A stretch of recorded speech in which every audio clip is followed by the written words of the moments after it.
Sharon, and I think we need to put our hands together for Sharon as well, who organised this entire thing.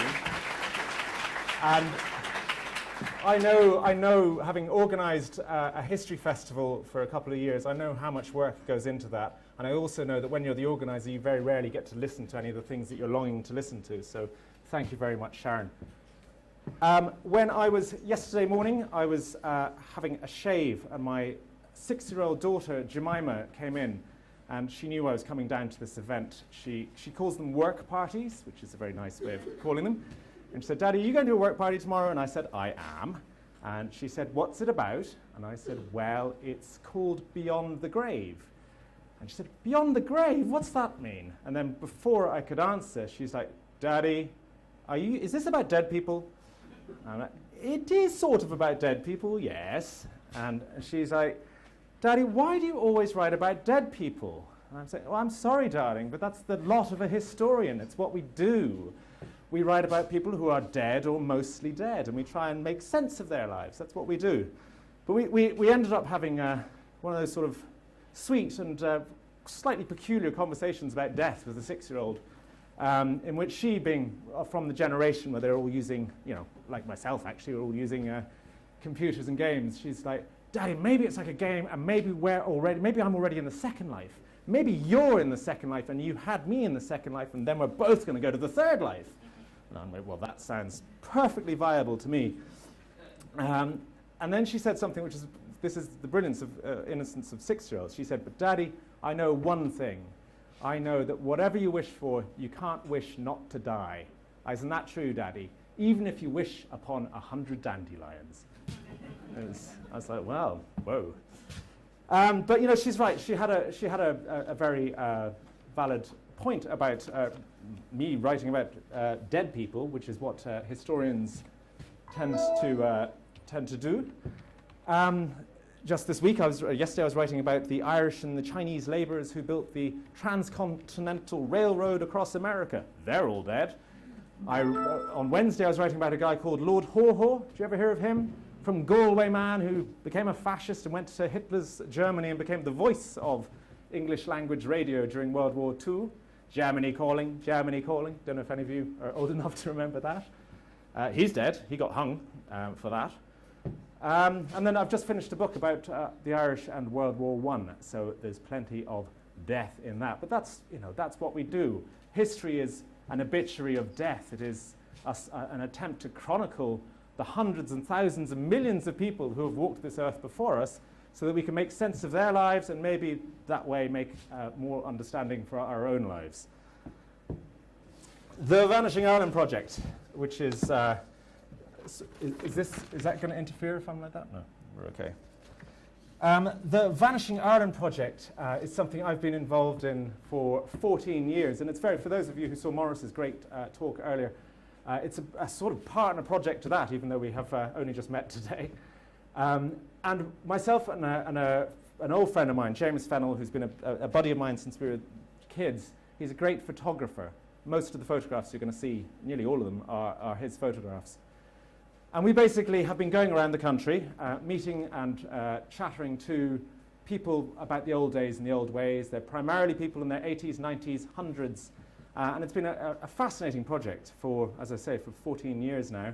We had an exhibition here in the Hunt Museum about 2 or 3 years ago, which ran for 6 weeks that hopefully some of you saw. The launch, we launched a book at it, and Mícheál Ó Muircheartaigh came and launched it. He was so eloquent. He's such a beautiful speaker. He spoke Irish, and I was at school in Scotland, so I'm afraid I don't speak Irish, but I felt I could understand it the way Mícheál spoke it.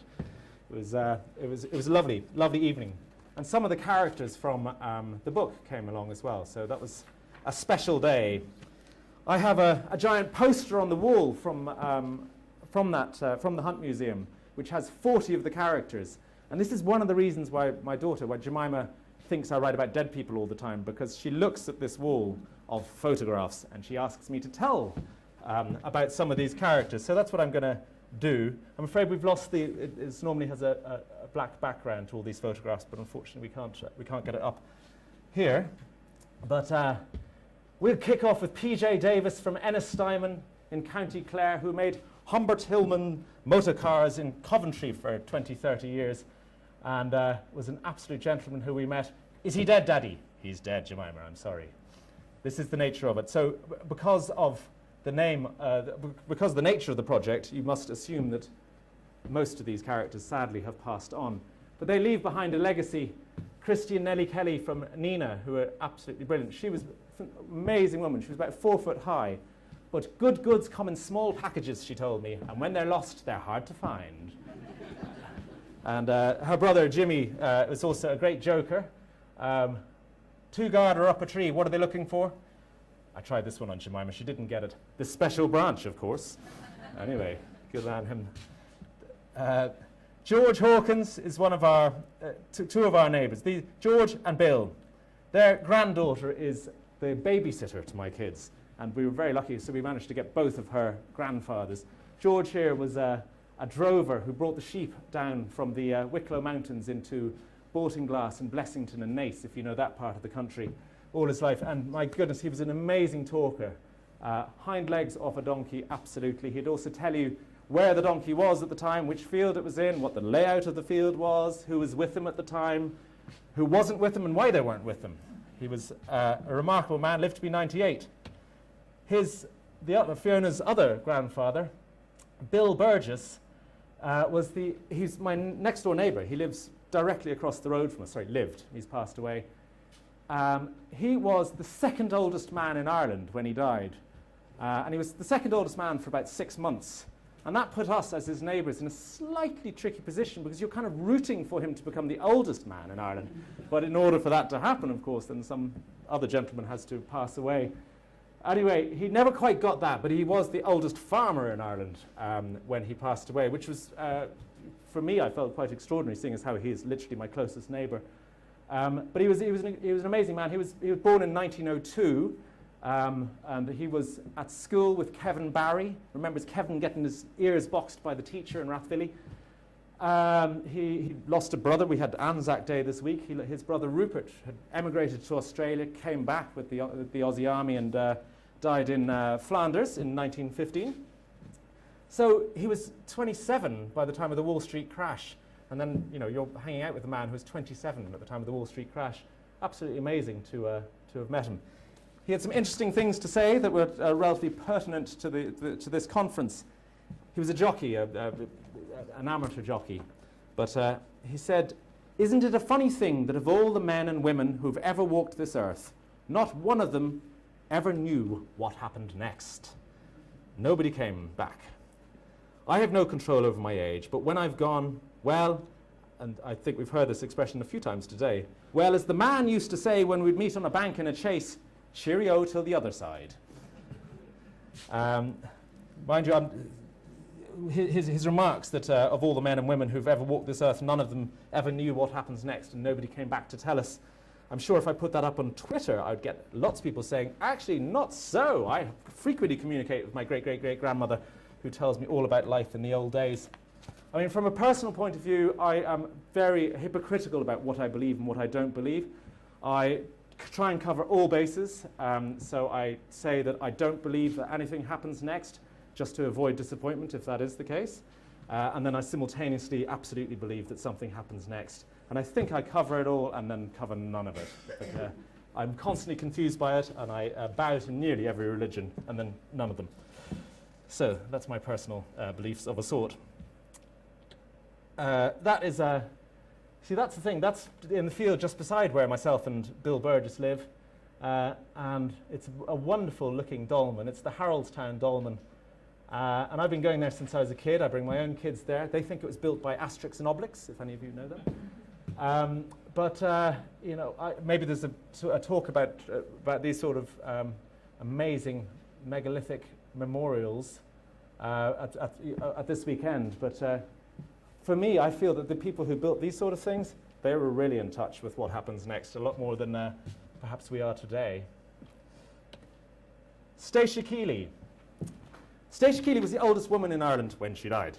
She was 108 years old, and she was a great crack. She told a lot of jokes, some of them filthy, almost unrepeatable here amongst you, believe it or not.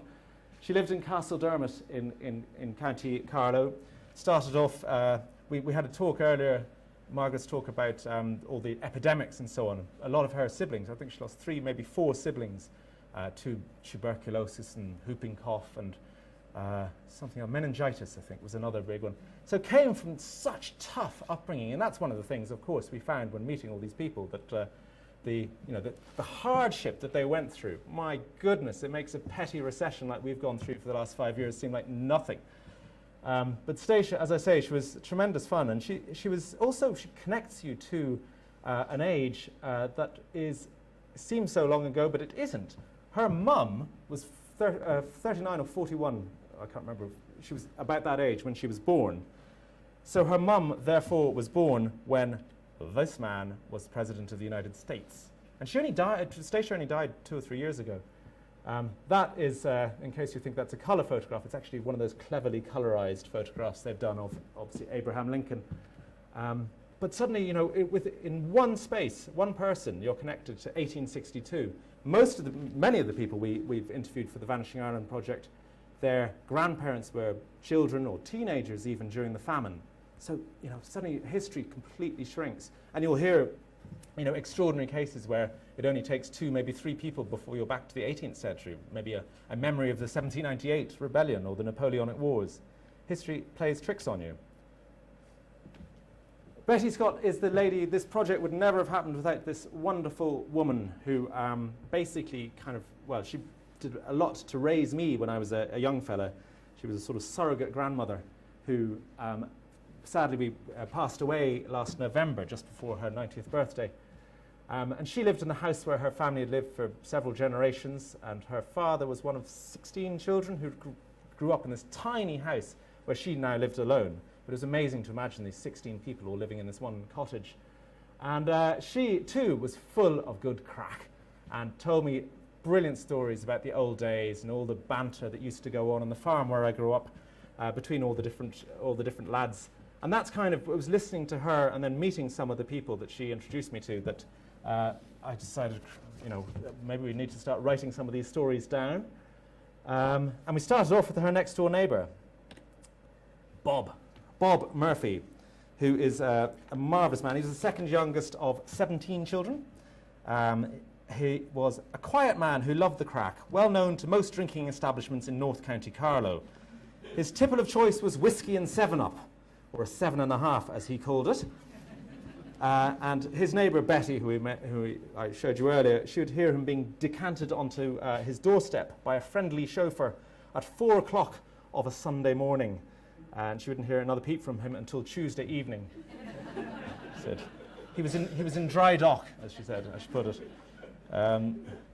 Keep an eye on his marvellous suit. He was a very dapper man. I mean, the suit was less well-fitting than it might have been a few years earlier in his life, but I'll re-show you that suit later. Atty was another of these amazing people these are all people who live in the Tobanstown parish, which is where I live now.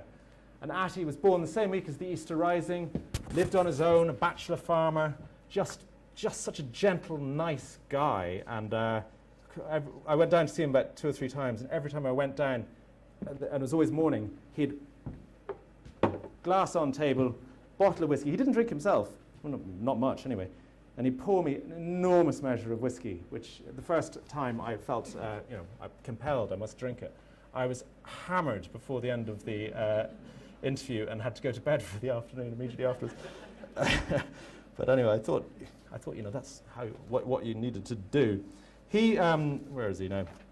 Atty, an example of his generous spirit that is brilliant. God bless us and save us. A black man, a Negro, come a couple of times into me and was collecting for something. And he said, I hope to God you don't mind the colour of my skin. We don't care what colour anyone is, says I, whether they're black or white. But I tell you a thing now, and he's talking to me at this stage. I tell you a thing now, I don't know, I don't like to talk about it, but I had an opinion which is this. I said to somebody after, I hope this doesn't offend you, I have an opinion, we're all Negroes. It's the climate has our skin the way it is. Fantastic.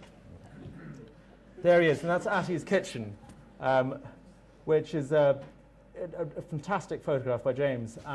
I did try on all 3 occasions to find out what's with the towel collection. He wouldn't be drawn on it. He wouldn't go into detail. He wouldn't reveal anything. And he had another line out the back of his house with a few more tea towels on it. Amazing.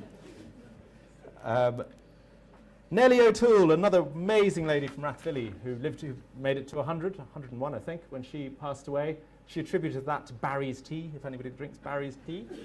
And her advice, she was talking about all her family, and she says, I beat them all. She had a wonderful cackle. It's such a good cackle. In fact, I put up the interview with her on the internet, and I actually must just take her laugh, because it's such a good laugh. It's contagious. Anyway, she said, aptly, people don't laugh as much as they should. Laughing's a shame. Laughing is good for the heart. Great advice from Nellie, who grew up in Rathvilly, remembers the Spanish flu vividly. Those were all some of the first characters we met. We then started pushing across the country, made our way to County Clare, and kicked off in Bodyke with this guy, Pat Gleeson, who lived to be the oldest man in Ireland, as it happened. He got there, one of them, and he was a gentleman. He attributed his longevity to Major cigarettes. There you go. Couple of Barrys in a Major, and you're off and running. And he was, his earliest memories were included Willie Redmond, who we'll hear a good bit about over the next couple of years, so when the centenary of the war. But Willie Redmond, brother of John Redmond, coming to County Clare and canvassing basically to get volunteers to join a regiment to go off to the Western Front. So he was, young enough to remember all of that. Robbie McMahon, did you ever hear of him? Last night as I lay dreaming of, if you know Spancel Hill. And that was the moment, I know that picture's a bit small, but that was the moment when I realised that I absolutely loved the Vanishing Ireland project, because once again we had a little glass of early morning whiskey on a Tuesday morning, listening to Robbie McMahon singing all 57 ballads of verses of Spancel Hill. I was like, this is great. Great work. And we ended up going around County Clare, meeting a lot of the Tulla Cayley band and some of the Kilfenora as well. And men like Tom Nealon here from Gort, who grew up in the shade of Lady Gregory's Cool. He was, in fact, he says, it's very hard to know what fact from fiction with Tom. He was a great spoofer, but he said he was born the same day, the same hour that Lady Gregory passed away. Great crack, Tom, now. He played lots of music. He played us 3 Kerry polkas on that, and then he brought out his Boweron. It's 60 years since that goat came down from the Burren Hills, he said of his Boweron. Christy Moore was the last man to play it before me. If you put your face to it, you can get the smell of Christy's sweat.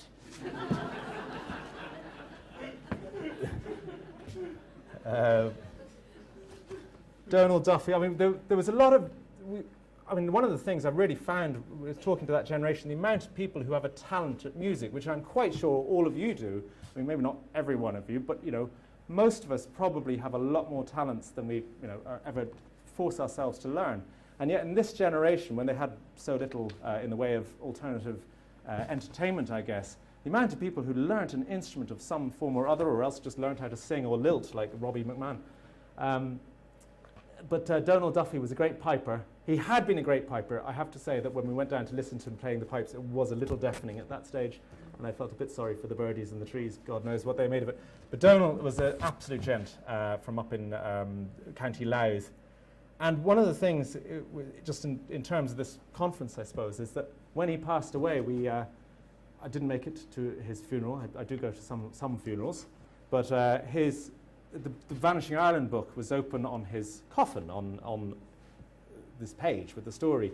And that, I say this purely in the context of this conference, that is about it was the first of maybe 10 times we've heard of that, where people have actually taken the book and placed it on the coffin for the funeral, which is extraordinary. It's wonderful for us, and it's tremendous for them, and hopefully it's a sort of they get a chronicle of these people that went before.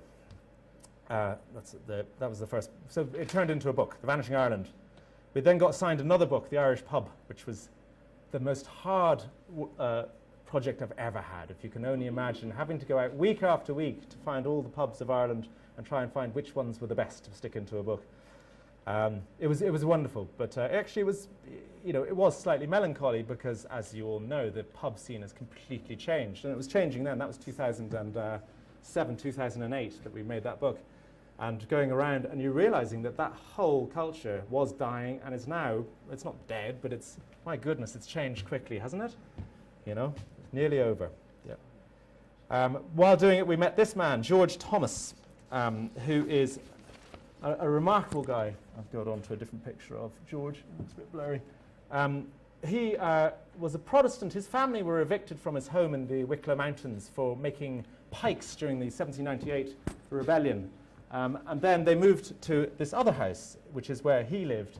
And it was in the middle of a field. And George didn't drive, so he felt no need for an avenue. And it was literally a house in the middle of the field. And you walked through a gate and then walked through a field full of sheep to get to his house.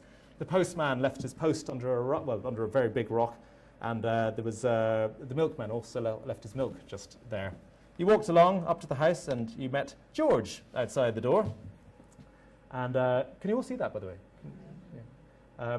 You then went into his old world kitchen, and he lived without electricity or any form of mechanization. Everything was, his kitchen was lit by paraffin.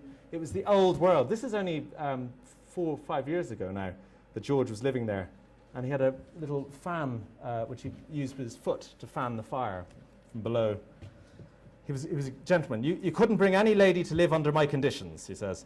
It's been declared unfit for human habitation. But luckily I'm not human. And you see that, I mean, these are the old-fashioned, they're just, these rooms like this are sadly disappearing now, because I know in County Carlow, for instance, the council are encouraging everybody to move away from any form of open fire because it's dangerous and so on. It is a great pity. This Joe Flynn, who's a coal miner up in Arigna, up in Roscommon, and he was working on the ton every day since he was 17 years old. Hard life, hard living. Another guy, Mick King, similar. That's a fantastic open fire he has there. He's sadly passed away last year. He was old enough to remember a great-grandmother who he thought might have been born in something crazy, like the 1850s or something. 1840. And he was old enough to remember somebody, but he said, I was old enough, but I was also so young that if she had a pair of horns on her head, I mightn't have taken a bit of notice of her. But J.J. Hackett, who lives up in Westmeath, a guy who had a very hard life. A tree fell on him when he was young. Quite a few of the people we met, they have overcome such amazing adversity and come back. J.J., as I say, he was born with crooked legs, and then a tree fell on him when he was about 6, and then he got hit by a horse when he was about 11, and yet he still rallied through and became one of the finest harness makers of his generation. And he lives up in Moat. This, if anybody knows Skull, this is Patsy Kingston and Timmy O'Keefe, who are a great double act who live just outside Skull. And Timmy is Catholic and Patsy is Protestant. They've known each other all their life, but they grew up in next door houses. They'd leave every morning. Timmy would go to school that way, Patsy would go to school that way, and then they'd meet up at the end of the evening. And the banter between them is mighty. But Patsy is responsible for the single most unexpected line I've heard during the Vanishing Ireland project, which is, I knew Colonel Gaddafi. And upon further inquiry, he did. What had happened was he was driving double-decker buses in England, in Gloucestershire, in the 50s, and he ended up joining the Royal Irish Fusiliers, who were posted out to run an ambulance in Libya at one of the border posts, and Gaddafi was a little, apparently, according to Patsy, and I can't see why he would feel the urge to fib. In fact, he said, he was a very sulky man. I said to my mates that if ever there was to be a coup in this place, he'll be the fecker who leads it.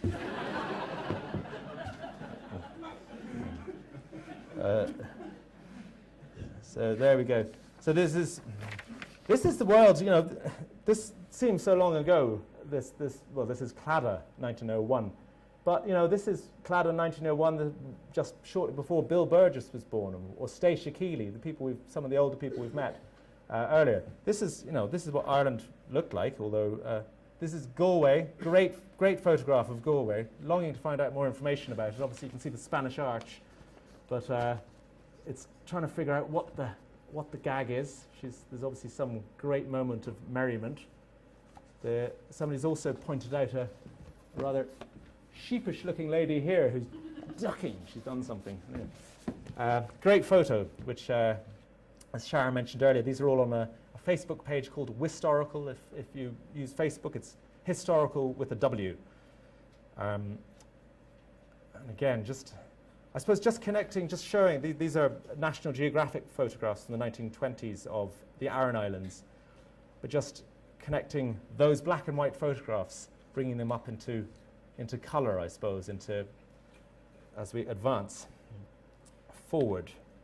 This one you can pay particular attention to the young lady, to the young girl there as well. Okay, beautiful Ireland. My goodness, that's one of the joys of travelling this country. I've had a very lucky, I was a travel writer for a few years and went around the world visiting a few places, but honestly, when you come back to this country, sometimes it does blow you absolutely away with its immense beauty. That's the caves of Kesh. Do you know it? Yeah?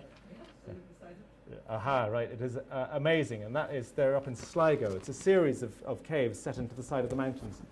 When you step inside those caves, you feel absolutely 100% connected to megalithic people, no doubt about it, that they were in that same space. I can't recommend it highly enough if that's the sort of thing that is of interest to you. A lovely little walk. Moving down into Cavan, where we found a farmstead, and in that farmstead, this is the farmstead, we found one of our favourites, a lady called Baby Rudden, who lives just outside Red Hills in County Cavan, and she was so friendly and so welcoming. She lived on her own. She's now moved into an old people's home in Belturbet, but at this time, right up until she was 90, she farmed on her own with assistance from a nephew who was an 18-year-old fellow who was great, and he'd come in a few hours every day. But other than that, she did the whole thing herself, and she was an extraordinary woman. You can get this is her in her kitchen. We got Nationwide to come, and we made a short film about her, which is online, I think. If you look at RTE Nationwide, Baby Rudden, she's there. She's fantastic.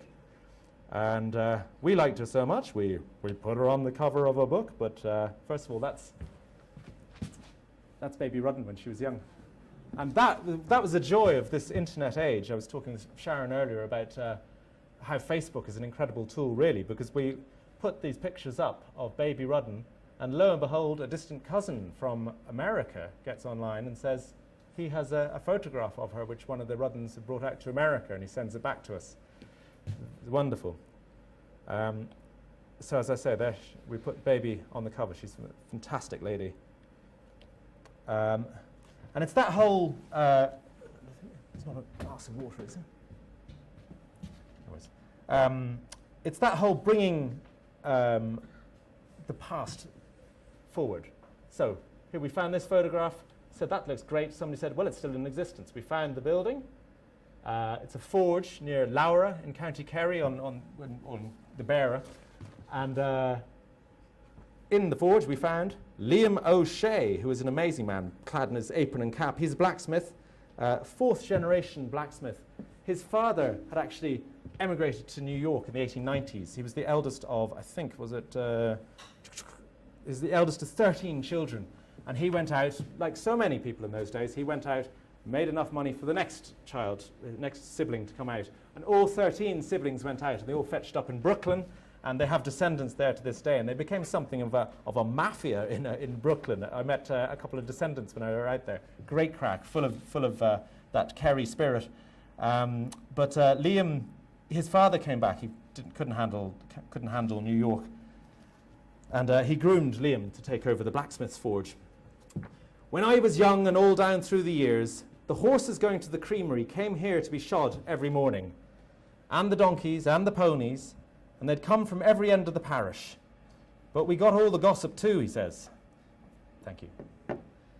if there was rain, you could fit 6 or 7 in the forge. I mean, you do find that with forges, that they became gathering places for everybody because it had the warm, hot fire most of the time, and because people were waiting while their horses were being shod or whatever. And it was a great place for the gossip, as he says.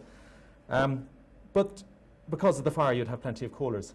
There were no cars in that time, and everybody walked. My father had some kind of a gift of speech. He was in America, and he had the gab. He would say something to everybody who passed on the road, and they'd all stop. There's no stopping now. They're all in cars. And that, the car becomes the villain of the piece, one of the villains of the piece, because without doubt it has completely revolutionized how we think and exist, because it has become our comfort zone, and we tend to flee to our cars, where beforehand you would walk home with everybody or hop up on the cart. And that we find that time and time again while talking to these people from this generation, that the car was a villain. For my grandfather, the villain was hydraulics. He reckoned that the hydraulics paid to the little old horse that, of course, had done everything. It took people, it transported people, it carried stuff up and down canals, it did much of the work in the fields, even in the docklands. The horse was all important. And then along came, well, it was very hard when the major tractor, the Fordson tractor, came in 1949, early 1950s, and you have somebody telling you that this tractor has the power of 49 horses. Very tempting for many farmers, and some of the guys we met, like, am I going to get to him here? Like Terry Riley here. Terry went off to a market up in Leitrim. He went off to a market with a horse and came back seated up on a new tractor unexpectedly. And a lot of farmers, thought, well, it's so much easier. I don't have to feed it. All I have to do is turn the key and I can get up into it. I don't have to look after it. But the end of the horse obviously spelled the end for a lot of, that way of life, blacksmiths and so on. And even in the Docklands where Betty Dempsey lived, Betty, lovely lady, whose brothers were all at school in St. Andrews in Pearse Street. I don't know if you know that school, but very much involved in the 1916 Rising. Her brothers were runners for the Fianna Éireann, running around the city, delivering messages during the Rising. And their family was sort of horse-based in the city centre. She actually became a mattress maker until, again, mechanization did her out of a job. You know this place? Delphi. Beautiful Delphi. So I showed you some pictures earlier of that whole Aran Island way of life, of people transporting turf by curragh and so on. It still goes on. There are people who still go out in the boat all the time from that generation. This is the guy who's only just stopped recently, John William Shoga, an absolute gentleman, who his grandson, I don't know if you saw it, his little YouTube sensation, recently sang a version of Danny Boy at the age of 4, and it's pretty hilarious if you look up, I guess, 4-year-old sings Danny Boy on YouTube. Anyway, it's made him a very proud man. So we met quite a lot of these guys, and it's like walking into a Paul Henry painting with these guys who headed out day after day after day in the curraghs. This is another one, Coleman Joyce, who was his neighbour. The two of them must have gone, I don't know, they went out every day for 30 years or 40 years. Coleman has inspired, do you know the Texaco Children's Art Competition? Inspired this year's winner. That is a 16-year-old called Shania Mcdonough from Claremorris in County Mayo painted that. And she's amazing, and we knew she was amazing already because last year she tackled Din Lane. I don't know if any of you know Din Lane. He's from Glynn and is a gas character. Let me get my notes in some form of order. Yes. Din Lane. She tackled him and did that. She's pretty good, isn't she? She was 15 when she did that. Amazing. And great. Very pleased that she chose that as the subject material rather than Rihanna. Okay. Connemara is, how are we doing on time, Robert? Connemara is a place where we've spent a lot of time. It's very hard not to. The people, I've found very engaging people. We've got gone from one circle to another, and they've been so charming all the way through. But my goodness, it was a hard place to live in days of old. Pat Green here, he farms just on the extreme west coast. And as he says, it's all barren rocks. Farming never paid around here. Just look at the colour of that land. It is not great by any means. There are more rocks than soil. Even if you had 1,000 acres, you wouldn't survive farming around here. It's slow, hard labour. But still, it kept the people going. At least everyone was independent. We had their own little place. Without a few acres, we'd be nowhere. It's one of the, it is one of the things. What did Atty Dowling, who was one of the first people we met, who I showed you, the man with the tea towel collection, you might remember. As Atty said, "Oh God, it was a hard life. Everything, the hardest of work was done with the hands. But it was a grand life. And whatever the hell way it was, people were somehow happier and more contented." That's another of the conundrums that we seem to come up against quite a lot. People of this generation saying that they actually felt that people generally were happier back in those times. To counter that, I must add that generally, apparently, if you are in your 70s, 80s, 90s, 100s, you have a more nostalgic view of the past. It's inevitable. So you have to counteract that a little bit. Joseph Hanrahan here was a great man who collected rabbits for much of his life, particularly in the 40s and 50s. He would go out and export them to England. I had no idea how many rabbits we were exporting to England. I mean, it's not something you necessarily read about that often, but it was hundreds and thousands of rabbits, particularly during the war. And Joseph was one of the characters who would go out and catch them. He certainly preferred it to school. "Oh, Christ, stop, I didn't like school. Oh, God, I didn't. The teacher was fine, but he was very hard. He knew how to work the cane." And that is another thing, time and time again, like Din Lane I mentioned a while back, he absolutely hated his teacher. Some of them loved them, they weren't all bad, but there were some fairly hard times. We like Joe Hanrahan so much, we put him on the cover of a book. He's great crack, lovely guy. Mae Morris had a good take on school as well. She says, where are we? "I look back on our mothers and fathers and I think, God, they were terrific people. But the children today are like how kings and queens used to be years ago. They're brought to school and picked up after. They wear lovely clothes and they go to lovely schools. I don't know anything about the teachers now, but they used to murder us." John Abbott is up in Cavan. He is a tough man now. He was the man who'd stand outside a polling booth on election day when you were going in and maybe tip you in the direction of Fine Gael, as it happened in those times. But he was hard as nails when you first met him, but then you got through and he was pretty hilarious. "The troubles," says he, "Jesus, there'd be ne'er a word of them until there was an election. And then, sitting by the fireside at night, you'd hear the whole lot." I don't know if Ballyhattle, if anybody knows that part of the world. This is Paddy Faley, who was an absolute gentleman and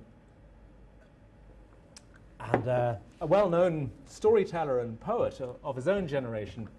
And he kind of represented a tradition of the storytelling tradition of being passed from one generation to the next, because his grandfather and father were storytellers, and his father couldn't read or write, but he could remember long stories, very long stories, every word of them. And Paddy was the first of his generation to learn how to write.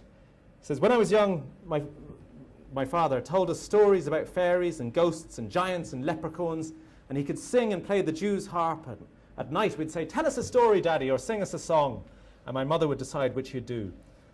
And he ended up inspiring Paddy to make enough money from working. They basically lived in the bog and worked the bog, but he made enough money to buy his own place. And he moved there on his 40th birthday, and that was the night that Paddy became a poet, because he wrote a poem on his 40th birthday called "The Home I Left Behind." "My father was a labourer and worked the humble spade. We could afford no luxuries from the wages he was paid. But still we were so happy, and the peace of God did find in that little earthly paradise, the home I left behind." Mick Lawler died 3 days after this photograph was taken. He had no intention of dying because he was planning to take us out. We were to come back to him, and he was going to take us out on a pony and trap. He was struggling to find a pony at the time because his own pony, horse Janet, who he'd lived with for 27 years, had just died about 2 weeks earlier. And he had actually literally lived with them because he lived in a cottage with 3 rooms, a kitchen, his bedroom, and Pegasus's bedroom. His horse is called Pegasus. And he died just two and a half weeks after Pegasus, having lived with him for 27 years. Amazing bond. He did have a dog, poor Sheba, who was an amazing dog, who actually, when you walked into the house, the dog put out its hand to greet you, and you're like, hello. And then, anyway, Mick said that the dog could tell the time on this. He can tell the time with that clock on the kitchen wall. We didn't chat to him for that long because, as I say, we were planning to come back, but he was a gentleman. The Kelleher brothers, who are absolute favourites from Dingle in County Kerry, two committed bachelors, and very happy about that, they have to say. I did ask them, are you married? No, and thanks be Christ for that. We wouldn't be as happy as we are now. We can do what we like and go where we like, and no one will say a word. They were good. They were good crack. They got involved with Ryan's daughter when that was being made down there, and Timmy he actually drove Robert Mitchum around, which must have been quite bizarre for Robert Mitchum, I'd have thought. Anyway, they're great crack. Shame Ryan didn't have 2 daughters, he did say. Anyway, they're quite big drinkers. They were amazed at the new generation where people only go out once or twice a week. That ain't living, they'd say. And they had a brilliant answer to the drink-driving conundrum because their farmhouse was just about 2 miles outside Dingle. But it was quite long to get back that 2 miles when you've been in for a few pints. So they rented the flat just above the pub. And that's where they spent their drinking nights. Fantastic. Resourceful. Patsy Dalton, from a man who works in the bogs of Athay. Do you know that part of the world? Have I got it right? Athay. His family have been doing that for years in the same schlan, the same section with the schlan. We were always looking for gold, but we never feckin' found any. Someone got a lump of bog butter one time. It's meant to have been buried there for 1,000 years and still edible. But I tell you, I wouldn't have it in my omelette. He's great, Patsy. Maisie. Maisie's another of these people who is just, I don't know where people get it from, the stamina to persevere through intense adversity. She got married, her husband was basically crippled within about 6 months of their marriage, and she looked after him all his life, and then looked after her parents and looked after people all her life, and then she got crushed by a car when she was 82 years old and snapped a leg, and basically they've replaced one of those legs, but she's still there, full of vigor, amazing spirit on her. Makes wedding dresses and christening robes for people, and doesn't like politicians. If any of you are politicians, don't go canvassing on her doorstep.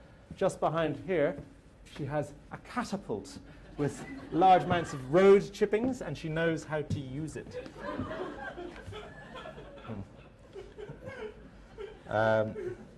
We're coming towards the end now, but Maurice Fitzgerald from Glyn was an absolute hilarious man.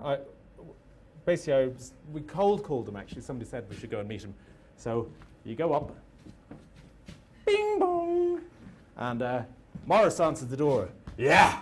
Like, hello, we're doing Vanishing Iron project. We recommend to come and talk to you and so on. Said hello, and he said, And this is pretty much what he said as his opening lines. He says, I was a great boxer, a heavyweight. Oh yes, I was highly dangerous and the whole town knows it. I'm Maurice Fitzgerald, one of the Normans. Did you ever hear of them? I'm a tough man. My right arm is a 10-pound sledge. Did you ever get a belt from a sledge? And my left arm is a kick from a mule. Do you know what a mule is? I'm like, should we come back another time? Anyway, his daughter said, come in. It wasn't complete cold call, actually. She knew that we were coming. Anyway, so we go in and we chat to Maurice. And It's an amazing photograph, that one, isn't it? It's amazing. He was charming and told me a bit about his boxing career and growing up and farming and so on. And towards the tail end, he showed me a lot of trophies on the wall and in the cupboard and told me about them being his boxing trophies. And as I was leaving, his daughter, she sat out from the interview, she came up to me and said, "Did Daddy tell you that they were boxing trophies?" And I said, "Yes, he's telling me. He's a great boxer." He said, "Daddy's never boxed in his life. They're all dancing trophies. He won them with Mammy." So, fact and fiction, trying to get it. The